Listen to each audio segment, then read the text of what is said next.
আসসালামু আলাইকুম ওয়া রাহমাতুল্লাহি ওয়া বারাকাতুহু। তো ভাইয়া আপনাদের সাথে আজকে একটু আলোচনা করব। গুরুত্বপূর্ণ আপনারা অল্প ধৈর্য শক্তি করে শুনে যাবেন। তো এই যে ভালোবাসা দেওয়া দিয়ে আরেকজনের ভালোবাসা আরেকজনের কেড়ে নেওয়া। তো ভাই যেকোনো নারী দেখবেন, সব নারী না, যেকোনো নারী দেখবেন এক পুরুষ থেকে আরেক পুরুষের সাথে চইলা যাইতেছে। তাইলে আপনি ভাববেন যে ও যদি ওই পুরুষটা থিয়া আমার সাথে চলে আসতে পারছে, তাহলে আমার থেকে উন্নত দেখলে তার আমাকে ছেড়ে সে উন্নত ছেলের সাথে চলে যাবে। সেই জন্যে কাজতে ভাই যার যন্ত্র যার যার পথ সে ছাপা রাখো। আর যার দেহার যন্ত্র যার পথ পরিষ্কার রাখো।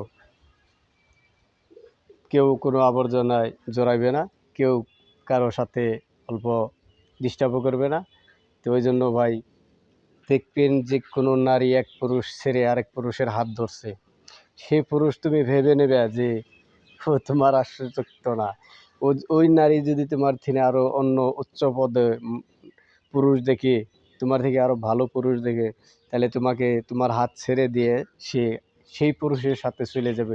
ওই জন্য ভাই নিজেরা সতর্ক হও, নারীর দোষ দিও না। পুরুষ সতর্ক হলে তো নারীরা চান্স পাইবে না ভাই।